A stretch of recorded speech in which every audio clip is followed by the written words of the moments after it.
NFL super agent Drew Rosenhaus joins me on the 5-Star Flex. He's going to talk about his initial impression of NIL, how he had to shift his business, and what would he do if LeBron James called him for advice on coming to the NFL. All that and more on the 5-Star Flex. Drew, how you doing, man? Doing great. Great to be with you tonight. Man, thank you so much. All right, so we know that we're in a brand new era, a brand new world with name, image, and likeness in college football. What was your reaction the first time that you heard that NIL was a reality? I was very excited about it. This is my 37th year as an NFL agent, and really my entire career going back to 1988, I've been hoping to see college athletes and college football players in particular, especially at the money-making programs, be able to earn money, make money and do deals, endorsements, and marketing. I thought it was absolutely ridiculous that, the colleges and the NCAA made, billions of dollars off of, the college football players, and, they would get in trouble if they got a meal. It's great. So I'm ecstatic about it. How did, as an NFL agent, and we heard like all of the stories, agent can't do this, agent can't do that. How did you have to shift your current business model from the old business model in order to be compliant? Well, it is very different. Prior to NIL, we would recruit juniors and seniors exclusively. And when we recruited them, it was really just in preparation of the NFL draft. Now we can recruit freshmen, sophomores, even high school prospects for NIL in certain states. So it's entirely changed where now we can go to work for them to help them earn money, to deal with the collectives, to be active in guiding them with transfer portals and helping guys pick colleges and maximize what they can get, help them get involved in the community, involved with charitable endeavors. So we're really doing a lot of work for our clients when they hire us compared to the old system where we didn't go to work until their college eligibility expired.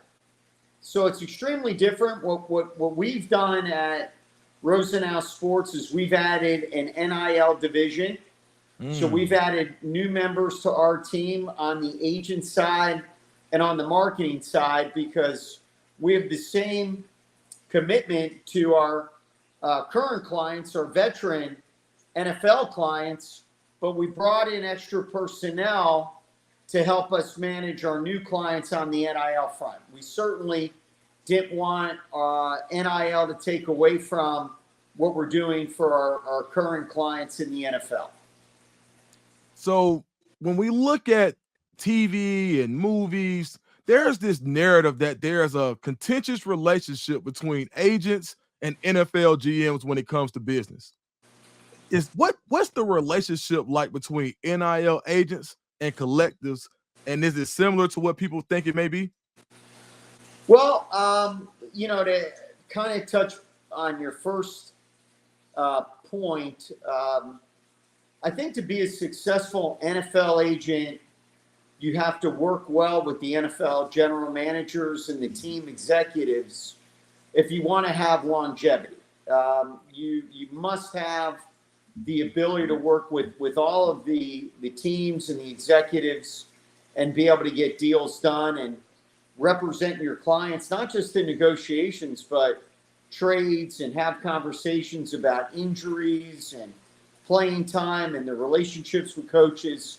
So relationships matter immensely in the NFL. And it's no different with NIL. We've got to get along well with the collectives, the NCAA personnel that are involved, whether it's administrative or coaching.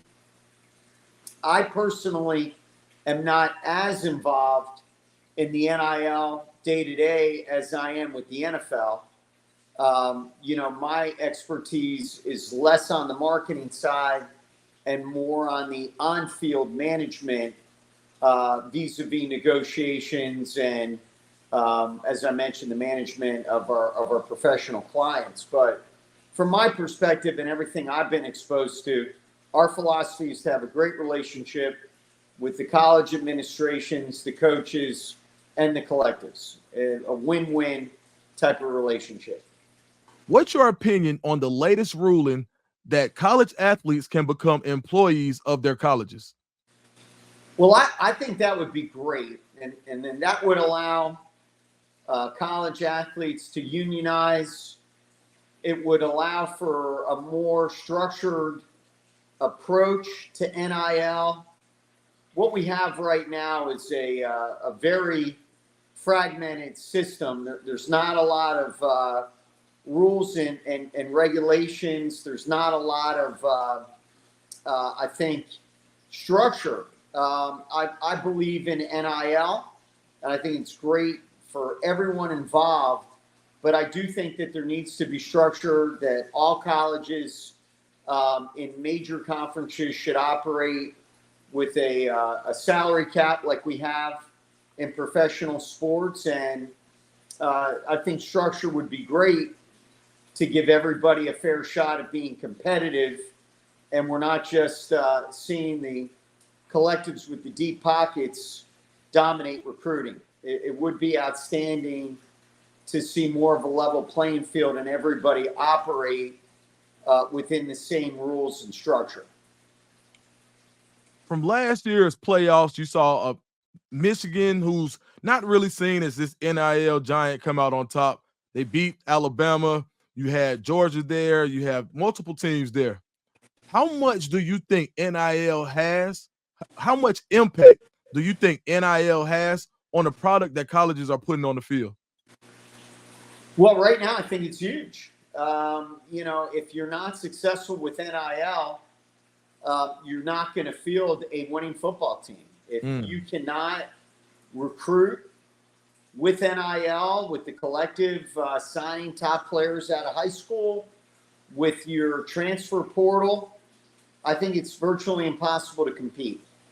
I think every successful program is all in on NIL and is working extremely hard with all their resources to provide players on their team with the best deals, to assist them in getting marketing and endorsements to the best of their abilities, and working very closely to promote their athletes and help them build their brand, their name, image, and likeness.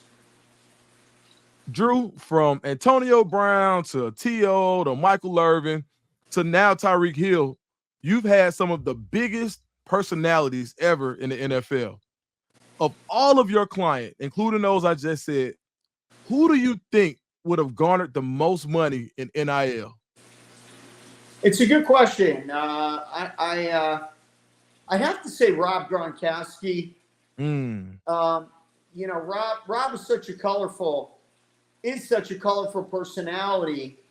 But Rob wasn't really at a major program at Arizona. Arizona wasn't competing for championships. And, I think that's important, really to truly capitalize on NIL. You're dealing with programs like Georgia and Alabama, Texas, Ohio State. These are the programs right now that I think are showing the most potential economically for players. So, the personalities in the NFL don't always equivocate to college. Many of the guys you mentioned played at smaller schools like Central Michigan and Tennessee Chattanooga. So just because they were, electric personalities in the NFL, they would have been hidden in college playing at smaller programs. So it's a thoughtful question, and more than likely it would have been my clients from the biggest programs. because that's just the reality of the business. As one of the first super agents, I know you pretty much know everybody and you hear a lot. Now, all the chatter isn't true, and I want to preface this question by saying that. What's been the craziest benefit that you've heard a college player getting in the NIL era? I really haven't heard anything crazy. To me, it's been pretty vanilla, at least in terms of it's really about money. From my standpoint, you hear huge numbers and millions of dollars, but I haven't really heard of any, crazy off the normal path stuff. I think, for the most part, all the deals that I've been involved with have been on the narrow and are relative to paying guys money, guaranteed money and structuring in that capacity. For a top 10 player, NIL, ballpark, what do you think the yearly average should be? Well, I think it also depends on the position, right? And right. So it's going to depend on the program as well. So program position, quarterbacks always make the most. Look, in the NFL, quarterbacks are the highest paid position, and you've got wide receiver up there right now, and you've got pass rusher and offensive tackles, and I think that's probably going to be emulated in NIL relative to the highest paid guys, and it's just different. In the NFL, the highest paid players are the ones that produce on the throughout their career, or at least for the first 3 or 4 years of their career. And NIL, a lot of it's based on guys coming right out of high school. So it's a very different system, as far as the amounts. That'll just depend on the school and the position. Makes sense. So we always hear about the horror stories of NFL guys who don't take care of their money. Talk to me about a client that really took care of their money and was really fiscally responsible that you've had. Well, we've had a lot of clients do that. We take a lot of pride in working with our clients. We're not financial planners. NFL, PA, contract advisors are not allowed to also be financial planners. So we don't give financial advice or manage money. But what we do early, whenever we sign a client, an NIL, an NFL client, we work with them on life after football. We emphasize the importance of education. We emphasize the importance of preparing for life outside of football, life after football, a second career away from football. We encourage our clients to work with the most reputable and most conservative financial planners, to put their money away, to stay away from risky investments and not get caught up in of course, doing too much too soon. So we've had a vast majority. Recently, we've had a lot of success in helping so many of our clients do good things with their money, with life after football, continuing their career, preparing for when football's over. It's really got to start when guys break into the business. Football is so dominant to so many of our clients that we want to get them thinking about what's next. What will you do in conjunction with football? You're more than a player. You're more than an athlete. Build your brand, build your profession, a second career away from the football field, whether it's coaching, whether it's being an executive, whether it's in business, whether becoming a doctor or a lawyer. We encourage our clients to go for it with the same zeal outside of football that they attack their NFL career.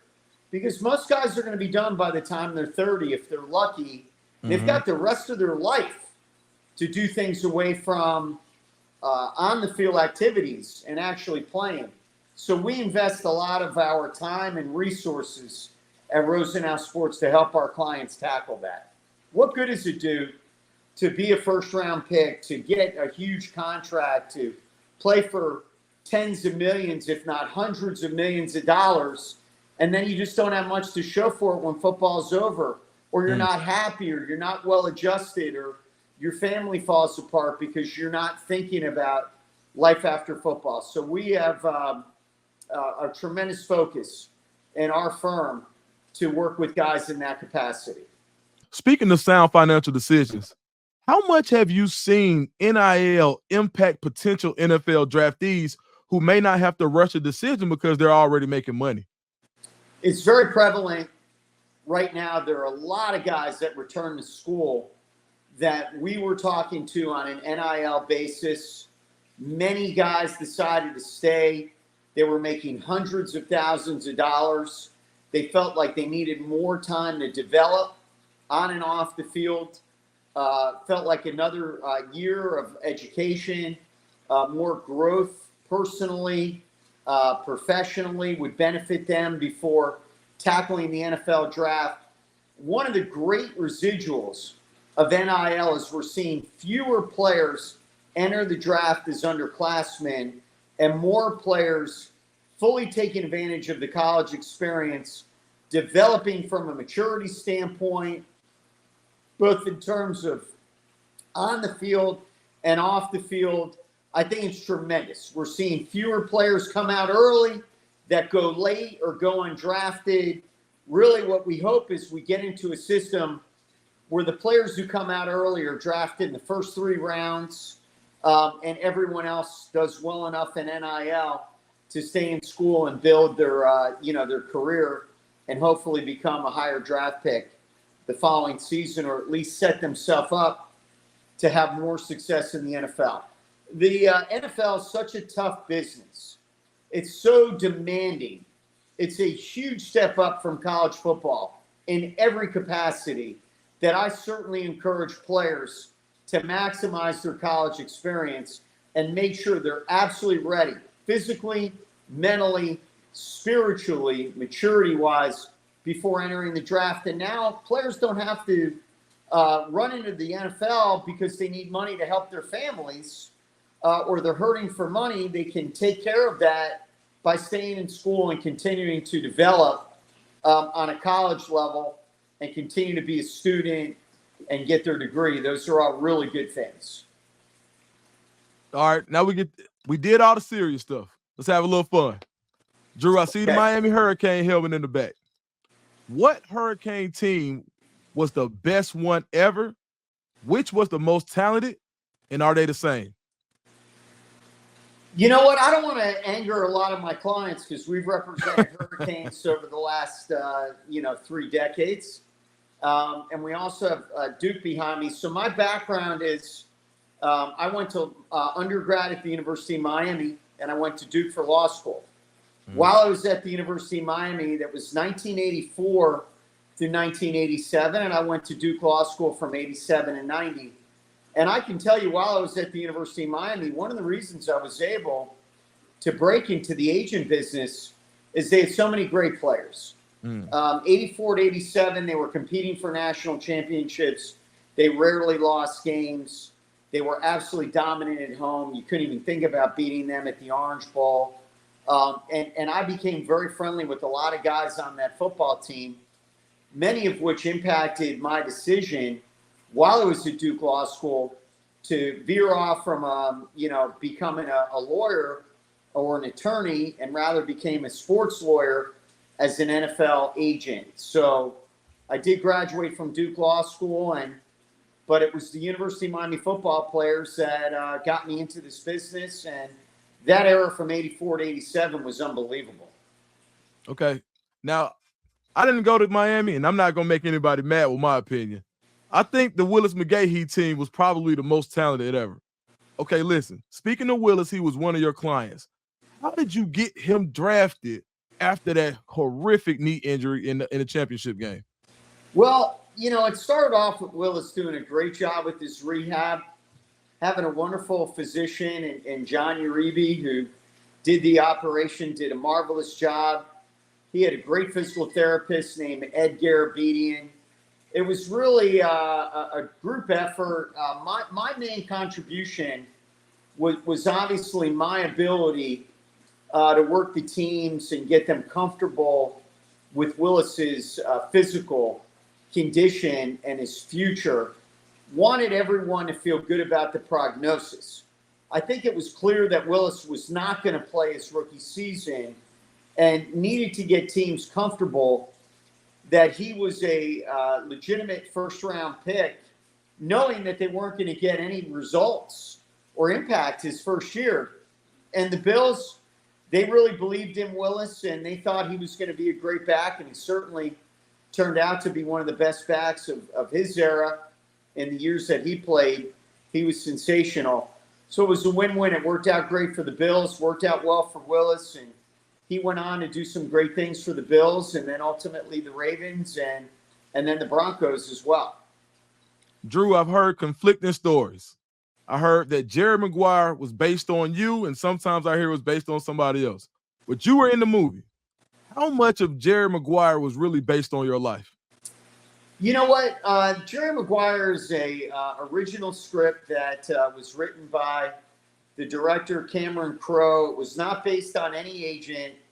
I was honored to be involved in a limited capacity whereby I had the opportunity to spend time with Cameron Crowe, with the cast of actors, many of the producers, to give insight into a young agent. I was a very young agent in my 20s at that time, very close to my clients. I think my relationship with some of my clients was not dissimilar to the relationship that Jerry Maguire had with Rod Tidwell, the fictional agent and player that were the focal point of the movie. I was just able to lend some real life insight to a young agent. And it really wasn't based on me or my career, but it was really more where I contributed to some of the more realistic components. And it was an honor to get to know Tom Cruise and the great cast, and Cameron Crowe is a legendary director and screenwriter, and that was a lot of fun. But that's just a myth when people say Jerry Maguire was based on me. I just was able to be a colorful character that they could glean some nuggets when they were building Jerry Maguire. So you mean to tell me, in your single days, you didn't get to tell people Tom Cruise played you in a movie? I think in my earlier days, I took a lot of credit for my involvement with Jerry Maguire. I probably would have given you a different answer about 20 years ago. Now that I'm married for 10 years, right. I'm in my 50s and I've got 4 little kids. I'll give you the much more conservative answer to my role with Jerry Maguire. When I was single and well before my wife and kids, I think I took credit for just about every part of that movie, which wasn't fair.